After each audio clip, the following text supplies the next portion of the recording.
Good morning +1 class. हम appendicular skeletal को discuss कर रहे थे। अपेंडिकुलर स्केलेटल है जो वो हमारा साइड वाला पोर्शन है स्केलेटल सिस्टम का। Appendicular skeletal consist of limbs and girdles. Limbs हैं जो वो दो टाइप के होंगे, four limbs and hind limbs, मतलब कि हमारी अपर जो लिम्ब है मतलब हमारी आर्म्स एंड लोअर लिम्ब है जिसमें आएगी हमारी लेग्स। गर्डल्स हैं जो ये भी दो टाइप की होंगी, एक है pectoral girdle and pelvic girdle. Last video में हमने फोर लिम्ब है जो हमारी आर्म्स हैं जो उनकी बोन्स को डिस्कस किया था, which are 30 in number. Now we will discuss about girdles. ठीक है, और गर्डल में हम क्या बात करेंगे आज? पेक्टोरल गर्डल की बात करेंगे। पेक्टोरल गर्डल है जो इसकी हेल्प से ही जो हमारी आर्म्स हैं मतलब जो हमारी फोर लिम्स हैं वो एक्सियल स्केलेटल के साथ अटैच होते हैं। Okay, so pectoral girdle bones help in articulation of upper limbs with the axial skeletal. Articulation का मतलब होता है अटैचमेंट। हमारे अपर लिम्स हैं जो हमारी आर्म्स हैं वो एक्सियल स्केलेटल के साथ अटैच्ड होती हैं with the help of pectoral girdles. Pectoral girdle consist of 4 bones. कितनी बोन्स है टोटल? 4 बोन्स हैं, जिसमें से 2 स्कैपुला है, 2 क्लेविकल है। देखो हमारी 2 आर्म्स है ना, लेफ्ट आर्म और राइट आर्म, तो लेफ्ट आर्म पे भी एक स्कैपुला बोन प्रेजेंट होगी ताकि एक्सियल स्केलेटल के साथ अटैचमेंट हो, और सेम ऐसे ही राइट आर्म है वहाँ पे भी स्कैपुला प्रेजेंट होगी ताकि एक्सियल स्केलेटल के साथ कनेक्शन हो पाए। सेम ऐसे 2 क्लेविकल्स हैं, एक लेफ्ट साइड पे एक राइट साइड पे। So we can say 1 scapula plus 1 clavicle it constitute 1/2 of pectoral girdle. ठीक है, each pectoral girdle is form of 2 half. 2 half 2 pieces है ना, 2 टुकड़े बनेंगे, ऐसे एक पीस ये बन गया और एक हाफ ये बन गया। ठीक है, एक हाफ को बनाने के लिए हमें एक चाहिए स्कैपुला बोन और एक चाहिए clavicle bone. So 1 scapula plus 1 clavicle constitute 1/2 of pectoral girdle, और 2 हाफ जुड़ेंगे ना पेक्टोरल गर्डल के तो ये कंप्लीट पेक्टोरल गर्डल होती है। ठीक है, सो अगर हम half part of pectoral girdle की बात कर रहे हैं then we will say that 1 scapula plus 1 clavicle bone constitute 1/2 of pectoral girdle। Okay, तो सबसे पहले हम बात करेंगे जो फर्स्ट बोन है हमारी पेक्टोरल गर्डल की, जो कि क्या है? स्कैपुला है। अब जो पेक्टोरल गर्डल है ना वो हमारे शोल्डर एरिया पे प्रेजेंट होती है, इसीलिए इसको हम शोल्डर गर्डल भी बोल सकते हैं। और पेक्टोरल गर्डल की जो फर्स्ट बोन है जो कि स्कैपुला है, इस स्कैपुला को हम शोल्डर ब्लेड भी बोल सकते हैं क्योंकि ये वहीं उसी एरिया में लोकेटेड है। स्कैपुला की स्ट्रक्चर की बात करें तो it is large triangular flat bone. लंबी सी ट्रायंगुलर शेप की फ्लैट बोन है, situated in dorsal part of thorax. हमारी जो थोरेसिक कैविटी है मतलब चेस्ट कैविटी है उसके डोर्सल साइड पे मतलब कि पीछे वाली साइड पे प्रेजेंट है, between 2nd and 7th ribs. हमने लास्ट वीडियो में ही रिब केज को डिस्कस किया था। रिब केज में हमने पढ़ा कि जो ट्रू रिब्स होती हैं, वैसे तो सारी ही रिब्स हैं जो वो क्या करती हैं, डोर्सल साइड पे वर्टिब्रल कॉलम के साथ अटैच हो जाती हैं और आगे वो स्टर्नम के साथ अटैच होती हैं। जो अटैच नहीं हुई डायरेक्टली वो फॉल्स रिब थी, और जो बिल्कुल भी अटैच नहीं हुई वो फ्लोटिंग रिब्स थी, और जो स्टर्नम और वर्टिब्रल कॉलम दोनों के साथ अटैच होती हैं उनको हमने ट्रू रिब्स बोला था। ठीक है, सो रिब्स के पेयर कितने होते हैं? 12 पेयर्स। सो 2nd और जो 7th पेयर है मतलब कि हमारी जो ट्रू रिब्स हैं उनके ऊपर डोर्सल साइड की बात करें मतलब जहाँ हमारी बैकबोन प्रेजेंट है तो ये रिब्स घूम के पीछे जाती है बैकबोन से अटैच करने। सो 2nd और 7th रिब थी जो उसके ऊपर एक ट्रायंगुलर सी फ्लैट बोन प्रेजेंट है, और उसी बोन को हम क्या बोलते हैं? स्कैपुला बोलते हैं।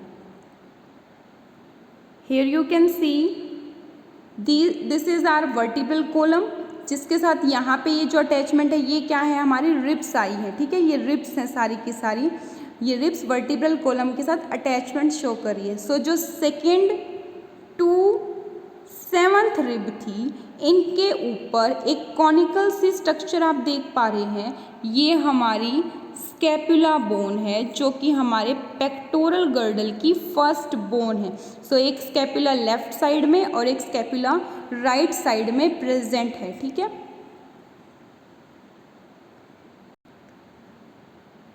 नेक्स्ट पॉइंट देखिए, the dorsal flat triangular body of scapula has a slightly elevated ridge.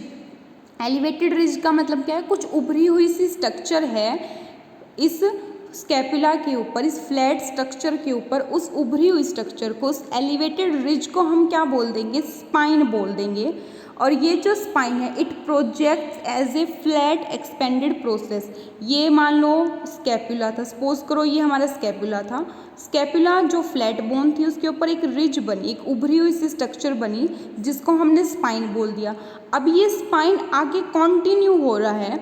जब भी कोई प्रोजेक्शन हो और वो बाहर निकली हुई सी कुछ स्ट्रक्चर हो तो उसको हम क्या बोल सकते हैं, प्रोसेस बोल सकते हैं। सो जो स्पाइन थी, स्पाइन क्या है, जो स्कैपुला था उसके ऊपर एक रिज प्रेजेंट थी। अब ये स्पाइन का जो ये पार्ट है ये आगे चला गया है, मतलब कि ये प्रोजेक्शन शो कर रहा है और इस प्रोजेक्शन को हम प्रोसेस बोल सकते हैं। और ये जो प्रोसेस है स्कैपुला के ऊपर, इस प्रोसेस को क्या बोला जाएगा, एक्रोमियन प्रोसेस। ओके, एक बार डायग्राम से व्यू करेंगे। सो यहाँ देखो ये स्कैपुला, ठीक है, स्कैपुला के ऊपर ये जो रिज है ना, ये पॉइंट आपको दिखाई दे रहा है, ये क्या है, स्पाइन है। स्कैपुला के ऊपर एक रिज, एक उभरी हुई सी स्ट्रक्चर बनी जिसको स्पाइन बोल दिया।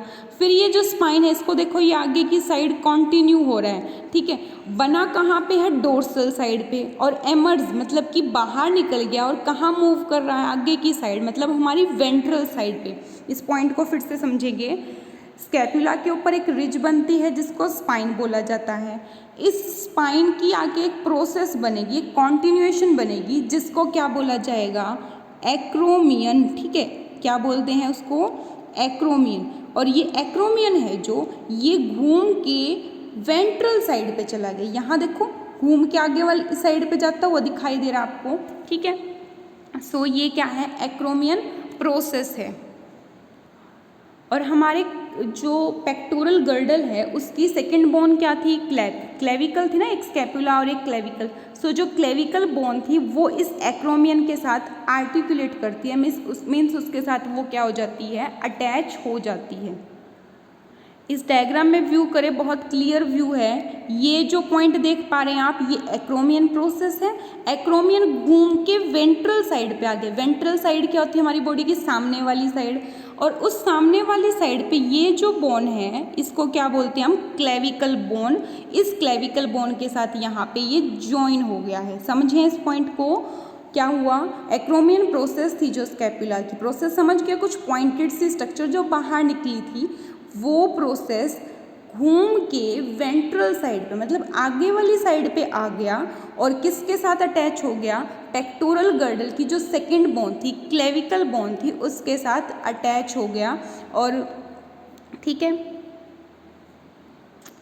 नेक्स्ट पॉइंट क्या है, below acromion process. Acromion process थी ना जो, उसके नीचे जो स्कैपुला है हमारे पास, उसके पास एक और प्रोसेस होती है, मतलब एक और बाहर निकली हुई सी स्ट्रक्चर, एक और प्रोजेक्शन है। प्रोसेस का मतलब प्रोजेक्शन। उस सेकेंड प्रोसेस का नाम क्या होता है, coracoid process. It means scapula has two projection, one is acromion process and second one is coracoid process. Coracoid process कहाँ है, एक्रोमियन से नीचे वाली साइड पे। अब ये जो देखो, ये स्कैपुला था, सपोज करो यहाँ पे ये रिज बनी जिसको स्पाइन बोला, फिर ये रिज घूम के आगे की साइड जा रही है तो इसको हमने एक्रोमियन प्रोसेस बोल दिया। एक्रोमियन प्रोसेस के नीचे वाली साइड पे एक ऐसी कोबरा जैसी सी शेप होती है, ऐसी सी, ठीक है। उस प्रोसेस को क्या बोलते हैं हम, कोराकोइड प्रोसेस। और इस कोराकोइड प्रोसेस में ये स्पेस दिखाई दे रहा है आपको, ये कैविटी, इस कैविटी को क्या बोला जाता है, ग्लिनोइड कैविटी। ग्लिनोइड कैविटी पे बहुत बार क्वेश्चंस आए हैं, ये इंपॉर्टेंट है। स्कैपुला की second process below acromion process क्या होती है, कोराकोइड प्रोसेस। और उस कोराकोइड प्रोसेस के पास एक कैविटी मिली जिसको क्या बोल दिया गया, ग्लिनोइड कैविटी। और इस ग्लिनोइड कैविटी में क्या होगा, देखो ये जो ग्लिनोइड कैविटी है ये आर्टिकुलेट करती है, मतलब अटैच होती है with the head of humerus. Humerus क्या थी? हमारे हैंड की जो फर्स्ट बोन थी ना, हमारे आर्म की फर्स्ट बोन, उसको हमने ह्यूमरस बोला था। सो ह्यूमरस बोन का हेड है जो वो इसमें आके फिट हो जाएगा। कौन सी कैविटी में? ग्लिनोइड कैविटी पे। और इस जॉइंट को हम क्या बोल देंगे? Shoulder joint. इस डायग्राम में देखो, ये जो स्ट्रक्चर है ना, ये ऐसी सी शेप बनी हुई है, ये क्या होती है? कोराकोइड प्रोसेस होती है। और इस कोराकोइड प्रोसेस में ये स्पेस दिखाई दे रहा है, ये कैविटी, ठीक है। ये कैविटी क्या है? ग्लिनोइड कैविटी है। और इस ग्लिनोइड कैविटी में यू कैन सी ये हेड ऑफ ह्यूमरस आके फिट हो गया है, ठीक है। ये ऐसे सॉकेट सा समझ लो ग्लिनोइड कैविटी को, जिसमें ह्यूमरस का हेड आके फिट होगा। और ये जो जॉइंट होगा ये शोल्डर जॉइंट है। फिर से व्यू करो, ये कोबरा जैसी सी प्रोसेस, इसको क्या बोल दिया गया? Coracoid process. कोराकोइड प्रोसेस में एक कैविटी बनी, उस कैविटी में ह्यूमरस का हेड आके फिट हो गया। और ये जो जॉइंट बना, ये ही हमारा क्या होता है? शोल्डर जॉइंट होगा, ठीक है। सो स्कैपुला में बस इतना ही था। क्या क्या था? स्कैपुला एक ट्रायंगुलर सी बोन जिसकी एक रिज थी, जिसको स्पाइन बोल दिया गया। रिज की फिर आगे एक प्रोसेस, मतलब कि एक प्रोजेक्शन बनी जिसको एक्रोमियन बोल दिया। एक्रोमियन घूम के आगे गया और वेंट्रल साइड पे जाके वो सेकंड बोन थी जो हमारी पेक्टोरल गर्डल की, क्लेविकल बोन, उसके साथ वो अटैच हो गया। फिर उसके बाद अटैच होने के बाद जो हमारा स्कैपुला था उसकी हमने एक और प्रोसेस देखी, बिलो एक्रोमियन प्रोसेस। उसको क्या बोला गया? Coracoid process. कोराकोइड प्रोसेस की एक कैविटी जिसको बोल दिया ग्लिनोइड कैविटी। और ग्लिनोइड कैविटी में हेड ऑफ ह्यूमरस आके फिट हुआ और इस जॉइंट को हमने क्या बोल दिया? शोल्डर जॉइंट बोल दिया। और इस जॉइंट को हम फ्रीली मूव कर सकते हैं, 360 डिग्री का भी रोटेशन दे सकते हैं। आप अपने हैंड को मूव करके देख सकते हैं। ये जो सॉकेट, ये जो जॉइंट है ये बॉल एंड सॉकेट जॉइंट है। इसको हम आगे जब जॉइंट्स को डिस्कस करेंगे फिर से रिकॉल करेंगे, ओके। नेक्स्ट जो बोन होती है पेक्टोरल गर्डल की, वो क्या होती है? Clavicle bone. एक स्कैपुला, एक क्लेविकल, ये दोनों मिलके पेक्टोरल गर्डल का एक हाफ पार्ट कॉन्स्टिट्यूट कर देते हैं। Each clavicle is a long slender bone with 2 curvature. ये सिलेंड्रिकल सी बोन है और जिसके 2 कर्वेचर्स हैं।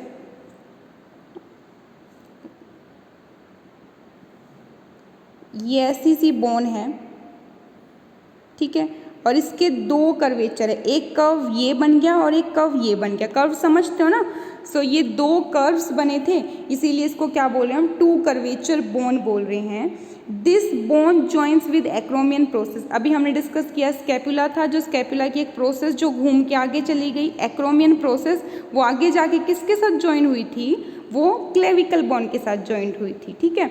और ये जो पार्ट है, एक एंड तो क्लेविकल बोन का किसके साथ ज्वाइन हो गया? एक्रोमियन प्रोसेस के साथ। और जो दूसरा एंड है वो किसके साथ ज्वाइन होगा? It is joint with sternum. तो किसके साथ ज्वाइन होगी? वो स्टर्नम है, जो चेस्ट बोन है उसके साथ ज्वाइन होती है। क्लेविकल बोन को हम कॉलर बोन भी बोल सकते हैं, क्योंकि यहीं पे हमारे कॉलर सिचुएटेड होते हैं जब भी हम शर्ट पहनेंगे। और इसी को हम ब्यूटी बोन भी बोलते हैं, ओके।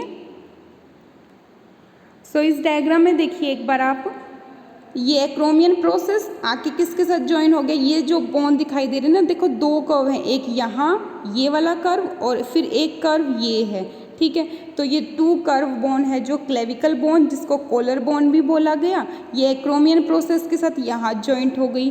फिर ये जो क्लेविकल बोन थी ये स्टर्नम के साथ भी ज्वाइंट है, इस पॉइंट से देख सकते हैं आप, यहाँ पे भी अटैच होगी, ठीक है। सो 1 scapula plus 1 clavicle bone constitute 1 half of pectoral girdle. तो ये एक हाफ ये बन गया और एक सेम हाफ दूसरे आर्म वाली साइड पे भी प्रेजेंट होगा। और इस तरह से हमारी पेक्टोरल गर्डल्स हैं जो वो हमारी आर्म्स को एक्सियल स्केलेटल के साथ ज्वाइन करती हैं, ओके।